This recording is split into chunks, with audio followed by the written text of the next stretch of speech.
నమస్తే. Welcome to our channel. Surya ఉపాసకులు sun spiritual society founder Vikramaditya garu ఉన్నారు. వారితో మాట్లాడదాం. నమస్తే సార్. సూర్యోస్మి తల్లి. సార్ మాఘమాసం వస్తుంది. మాఘమాసం అంటేనే అందరికీ తెలిసిందే విశిష్టంగా సూర్య ఆరాధన జరుగుతుంది. అందులో రథసప్తమి అందరూ మన హిందువులందరూ చాలా చక్కగా చేసుకునే పండుగ అది. అయితే మాఘమాస ఆరాధనకి ఇప్పుడు మీరు చెప్పినట్టు మాలలు వేసుకోమని చెప్పారు సార్. కొంతమంది వేసుకుంటారు, కొంతమంది కుదరకపోవచ్చు. అందరూ వారం రోజులే వేసుకోవచ్చు. కానీ నెల రోజులు మాఘమాసం సూర్య ఆరాధన చేయాలి అనుకున్న వాళ్ళు అసలు ఎటువంటి ఆహార నియమాలు కానీ లేకపోతే ఎటువంటి నియమనిష్టలతో మాఘమాసంలో సూర్య భగవాన్ని ఆరాధించాలంటారు? మాఘమాసం అనగానే పూర్వం రోజుల్లో మనకి ఒక పాట వస్తుంది. మాఘమాసం ఎప్పుడు వస్తుందో అంటే మాఘమాసం కోసం కన్నె పిల్లలు ఎదురు చూస్తారు. అవును సార్. అంటే ఇప్పుడు ఎప్పుడు పడితే అప్పుడు పెళ్ళిళ్ళు జరుగుతాయి. పూర్వం రోజుల్లో ప్రత్యేకమైనటువంటి పర్వదినాలలో మాత్రమే సూర్య అంటే దేవాలయాల్లో కళ్యాణాలు. అవును సార్. అంటే మనకి రథసప్తమికి సూర్యుడికి కళ్యాణం చేస్తారు. అంటే అది సందర్భానుసారం చేసుకుంటూ వెళ్తారు. పూర్వం రోజుల్లో ఉన్నటువంటి పరిస్థితులలో మాఘమాసానికి ఉన్నటువంటి విశిష్టత అంటే మనకి చాలా మాసాలు ఉన్నాయి. ఇప్పుడు మనం పుష్యమాసంలో ఉన్నాం. మొన్న మార్గశీర్ష మాసం, దానికి ముందు కార్తీక మాసం, ఆశ్వేజ మాసం, ఇలా అంటే ఒక్కొక్క మాసానికి ఒక్కొక్క విశిష్టత సూర్యుడి యొక్క సంచారం వల్ల వచ్చింది. మనం మొన్న సంక్రాంతి, మకర సంక్రమణం, ఆయన మకర రాశిలో ప్రవేశించాడు. అంటే ప్రవేశించాడు కాదు, మకరానికి సంబంధించిన శక్తి ఉద్భవించింది. ఆయన ఏమి కదలడు. సూర్యుడు అలాగే స్థిరంగా తన చుట్టూ తను తిరుగుతూ ఉంటాడు. అలా ఆయన చుట్టూ భూమి తిరుగుతూ ఉంటుంది. ఇక్కడ మరి రాశి సంక్రమణ ఎలా జరిగిందంటే మకరము అనే ఒక కిరణం ఉంటుంది. ప్రతిదీ కూడా లైట్ ఎనర్జీ, వీటి మీద ఆధారపడి తిరుగుతూ ఉంటుంది. మకరానికి సంబంధించినటువంటి ఎనర్జీ మన జ్యోతిషాస్త్రంలో దాన్ని కర్మస్థానం కింద చెప్తూ ఉంటుంది. మకరం అనేది దశమస్థానం, 10th హౌస్, కర్మస్థానం. అంటే ఆస్ట్రాలజికల్ చార్ట్ ఒకటి వేస్తే 12 గళ్ళు వస్తాయి. అందులో 10వ స్థానం మకరం అయింది. దానికి ఈయన ప్రవేశించాడు అన్నదాన్ని హేతువాదులు సూర్యుడు రాశి ప్రవేశం చేయడం ఏంటి ఇలా వక్రీకరిస్తారు. ఇవన్నీ కూడా కాంతిని అనుసరిస్తూ ఉంటాయి. సూర్యుడు యొక్క కాంతి, భ్రమణము, వీటిలోనే గ్రావిటీ, ఫోర్స్, ఎనర్జీలు ఉంటాయి. ఇది దశమస్థానం అనగానే 10th హౌస్ అనేది కర్మం. మకరంలోకి ఎంటర్ అయ్యాడు ఆయన. అక్కడ నుంచి అంటే ఆయన ఎంటర్ అయిన తర్వాత మళ్ళీ మనకి అది మకర సంక్రాంతిగా చేసుకున్నాం. అక్కడి నుంచి మనకి ఒక 15 రోజులకి మళ్ళీ ఆయన అంటే మనకి మాఘమాసం అనేది ప్రవేశిస్తూ ఉంటుంది. మాసం మనకేమో తిథుల లెక్క ప్రకారం అమావాస్య టు అమావాస్య. ఈయన ప్రవేశించేదేమో అంటే 30 రోజులు లెక్క పెట్టుకుంటాం. 14వ తారీఖు 12వ తారీఖు అలా ప్రవేశిస్తుంటాం. ఆ సంధి వస్తూ ఉంటుంది. పుష్యమాసం చివరికి మకర రాశిలో ప్రవేశించాడు. అది పుష్యాన్ని మనం ప్రధానంగా తీసుకుంటూ ఉంటాం. దీనికి అంటే వేదిక్ మ్యాథ్స్ బాగా తెలిసిన వాళ్ళు దీనికి బాగా విశ్లేషణ ఇవ్వగలుగుతారు. మ్యాథమెటికల్ స్ట్రక్చరే ఇదంతా కూడా, కాలిక్యులేషన్.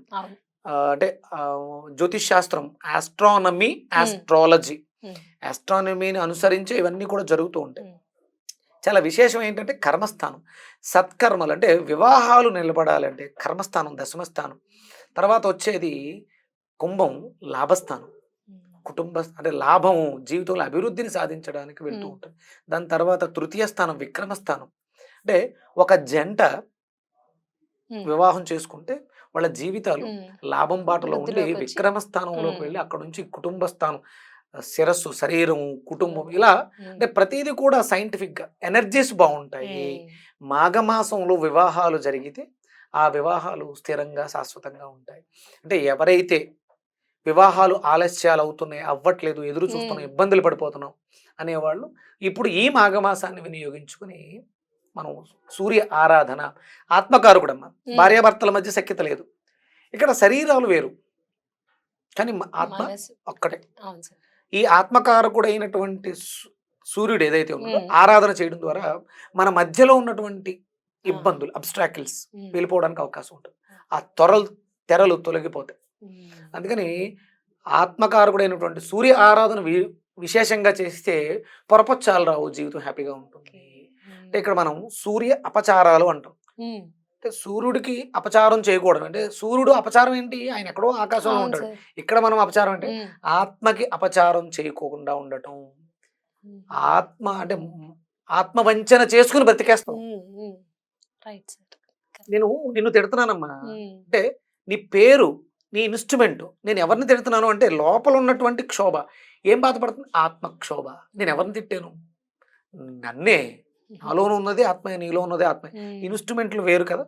కానీ నేను ఇన్స్ట్రుమెంట్ని తిడుతున్నాను అని అనుకుని నీ ఆత్మ క్షోభించేలా తిడుతున్నాను. నీకు అనిపిస్తుంది ఇది ఇంతో నేను మానే ఉన్నాను, ఎందుకు నన్ను ఇలా అనవసరంగా తిడుతున్నాడని ఆత్మ క్షోభిస్తూ ఉంటుంది. నాకేదో చెప్పడానికి ప్రయత్నం చేస్తూ ఉంటాం. ఈ సంయమనం బాగుంటుంది.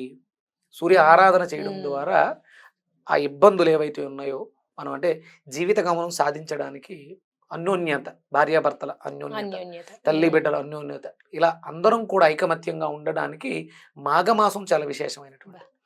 ఇక్కడ ప్రధానంగా మాఘమాసం అనగానే పెద్దవాళ్ళు అటుకులు గుర్తు చేస్తారు. ఇప్పుడు కేవలం అటుకులు మాత్రమే తింటారు.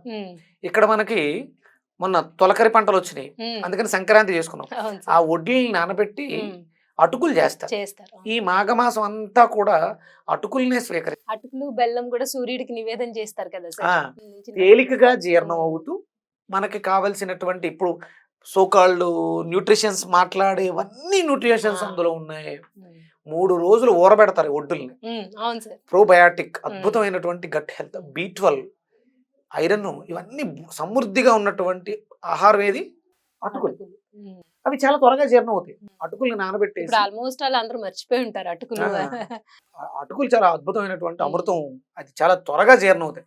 ఈజీగా డైజెస్ట్ అవుతూ మనకి కావాల్సిన పోషకాలన్నింటినీ కూడా అటుకులు ఇస్తాయి. అందుకని ఆయనకి నివేదనగా పెట్టడం జరుగుతుంది. ఆయన ఏం తిండు, ఆయనకి పెట్టామన్న దాంతో మనం తినాలని చెప్పడం జరిగింది. ఇలా సూర్య ఆరాధన చేసుకోవడానికి మాఘమాసం అంటే మీకు ఏం వస్తుంది? సూర్యుని ఆరాధిస్తే ఆరోగ్యం వస్తుంది, ఆరోగ్యమే మహాభాగ్యం. అంతే కదా సార్, మనశ్శాంతి లభిస్తుంది. ఫస్ట్ అసలు ఆ కిరణాలను చూడంగానే ఒక ప్లెజెంట్ మైండ్ సెట్ వచ్చేస్తుంది సార్. మనం అప్పటి వరకు గజిబిజిగా హడావిడిగా ఉన్నా ఉదయిస్తున్న సూర్యుడిని చూస్తున్నప్పుడు అద్భుతమైనటువంటి ఆ వర్ణన మర్చిపోతాం సార్, మనల్ని మనం మర్చిపోయి దాన్ని అలా చూస్తూ. ఎందుకంటే లోపల ఉన్న ఆత్మ ఆయన ఒకటే కాబట్టి, ఆత్మకారకుడు సూర్యుడు కాబట్టి ఆయన చూసిన చాలా ఇష్టం సార్. మార్నింగ్ లేచో సార్ బయటకు వెళ్ళి అలా చూడడం అనేది అందరూ దాన్ని ఎంజాయ్ చేస్తాను నేను ఒక్క నిమిషాల నుంచి. అదొక ఆబ్జెక్టు, అదొక దైవము, లేకపోతే దానికి మనకి డిస్టెన్స్ ఉందనేది కాకుండా నేనే అది. ఇప్పుడు నాకు అంటే నేను ఎక్కువ సూర్యోస్మి అంటున్నాను. రమణుల ద్వారా బయటకు వచ్చింది అది. సూర్యోస్మి అంటే అక్కడున్నది నువ్వే, ఎక్కడున్నది నువ్వే, నువ్వు నేను వేరు కాదు అని చెప్పే పదం సూర్యోస్మి. అది రమణులు నోట వచ్చింది, అది అద్భుతం. అందుకని ఆత్మకారకుడైనటువంటి ఆయన చూసినప్పుడు ధైర్యం వస్తుంది. చీకట్లో భయం వేస్తూ ఉంటుంది. సూర్యోదయం అయినండి మనకి కొన్ని సినిమాలు చూస్తే, హర్రర్ సినిమాలు, ఎప్పుడు సూర్యోదయం అవుతుందా అని ఎదురు చూస్తూ ఉంటారు. సూర్యకిరణాలు పడిన దెయ్యాలు పారిపోతాయి. మీకు అక్కడ సినిమాల్లో సిలువ చూపిస్తారు. సిలువ అంటే ఏంటి? Sun cross. వాళ్ళు అనుకునేది యేసుప్రభుది అనుకుంటారు. అది సూర్యుడి యొక్క క్రాస్ సింబల్. దాని పేరే సన్ క్రాస్. వీళ్ళందరూ అనుకుంటారు సన్ అంటే యేసుప్రభు, క్రాస్ అంటే సిలువ అనుకుంటారు. అది సూర్యుడి యొక్క symbol. Brahma Vishnu శివాత్మకం. ఇటొక head, ఇటొక head, మధ్యలో ఒక హెడ్ పెడితే బ్రహ్మ విష్ణు మహేశ్వర తత్వం కలిగినటువంటి సింబల్. మరి సమాధుల మీద ఎందుకు పెడతారు అంటే దుష్ట శక్తులు ఆ శరీరాన్ని పాడు చేయకుండా ఉంటాయని. అది ఆత్మ విడిచిపెట్టి వెళ్ళిపోయిన భౌతిక దేహం. ప్రకృతిలో ఉండేటువంటి నెగిటివ్ ఎనర్జీస్ వచ్చి దాన్ని పాడు చేయవు. దాంట్లో ఒకవేళ ఏమైనా నెగిటివ్స్ ఉంటే పైకి లేవకుండా అక్కడే ఉంటాయి. ఇదంతా సైంటిఫిక్. సూర్యశక్తి. ఇది మాఘమాసానికి ఉన్నటువంటి విశేషత, సూర్య ఆరాధన. మీరు ఎప్పుడైనా మీ ఇంట్లో మీ దేవుడి పటాల్లో భగవంతుడికి ప్రసాదం పెట్టారా? ఎప్పుడన్నా తింటాం చూసారా?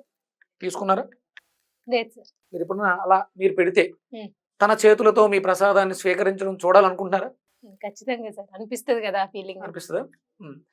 చాగంటి కోటేశ్వరరావు గారు వాళ్ళ గురువు గారు చెప్పిన మాట చెప్తారు. ఒకసారి ఏ భగవంతుడైనా మనం పెట్టిన ప్రసాదాన్ని చేతులతో తిని ఇది బాగుంది, బాగా చేసావు అంటే ఎంత ఆనందంగా ఉంటుంది అని అంటారు కదా.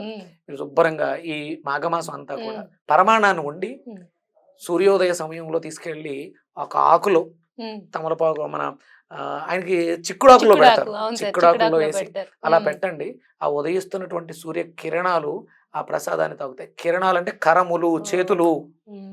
ఆ కరములతో ఆయన ప్రసాదంలో ఉన్నటువంటి సారాన్ని తీసేసుకుంటాడు. చెప్తుంటేనే అసలు ఎంత అద్భుతంగా అనిపిస్తుంది అసలు. ఆ తీసేసుకున్న దాన్ని మిగతాన్ని తింటే మనకు తెలుస్తుంది అందులో ఆయన కరములు తాకినటువంటి ప్రసాదం. అది అద్భుతమైనటువంటి ప్రసాదం. అలాగే మనం యజ్ఞం చేసేటప్పుడు పరమాన్నాన్ని అగ్నిలో వహిస్తాం. తిరిగి ఎవడు ఆయన సూర్యుడు, అగ్నికారకుడు ఆయనే కదా, తీసుకెళ్ళిపోతాడు. తను తీసుకెళ్ళి ఇవ్వాల్సిన వాళ్ళకి మనం ఎవరికి చెప్తే వాళ్ళకి పట్టుకెళ్ళిస్తూ ఉంటాడు. అది చేసేది సూర్యుడే. అంటే ప్రత్యక్షంగా మీరు పెట్టిన ప్రసాదాన్ని తన చేతులతో ముట్టుకొని తిని ఆస్వాదించి ఆశీర్వదించి ఏకైక భగవంతుడు ఒక్కడే, సూర్యుడు ఒక్కడే. మాఘమాసం చాలా విశేషం. ఈ దీక్షలు చేస్తూ అటుకులు నివేదనగా మనం కూడా స్వీకరిస్తూ ఒంటిపూట భోజనం చేస్తూ సూర్యోదయ సూర్యాస్తమయ నియమాలు, అంటే సూర్యాస్తమయం తర్వాత భుజించడం తప్పు. సూర్యోదయానికి ముందే లేచి ఉదయిస్తున్న సూర్యుడికి అర్ఘ్యపాదులు ఇచ్చి ఆదిత్య హృదయ పారాయణం ఉదయం సాయంత్రం 2 పూట్ల. మనకి చాలా కష్టాలు ఉన్నాయి, ఆరోగ్య సమస్యలు ఉన్నాయి, అలాగే ఆర్థిక సమస్యలు ఉన్నాయి, సత్సంబంధాలు చాలా ఉన్నాయి. ఇవన్నీ కూడా పోవాలంటే మాఘమాసాన్ని ఇలా, ఇక నేను మన మాల గురించి ఎలాగ చెప్పాను, వీలైతే మాల వేసుకోండి. వారం రోజులే వేసుకోవచ్చు, 2 వారాలు వేసుకోవచ్చు, 3 వారాలు వేసుకోవచ్చు, లేదు నెల వేసుకోవచ్చు. 12 నెలలు ఆయన ఒక్కొక్క రాశి. ఇప్పుడు ఇక్కడ మనకి మకరం నుంచి కుంభంలోకి వెళ్ళిపోతాడు ఆయన. ఇది మాఘమాసం. మాఘమాసం తర్వాత మనం ప్రతి మాసంలో కూడా ఆయన మాస సంక్రమణం చేస్తున్నాడు. ప్రతి సంక్రాంతి చేసుకోవచ్చు. మకర సంక్రాంతి చేసుకుందాం, ఆ తర్వాత కుంభ సంక్రాంతి చేసుకుంటాం, తర్వాత మీన సంక్రాంతి చేసుకుంటాం, ఏం కాలతో చేసుకోవచ్చు. కానీ మాఘమాసాన్ని ఇలా వినియోగించుకోవడం ద్వారా ఆరోగ్యాన్ని ఐశ్వర్యాన్ని రెండింటిని పొందొచ్చు.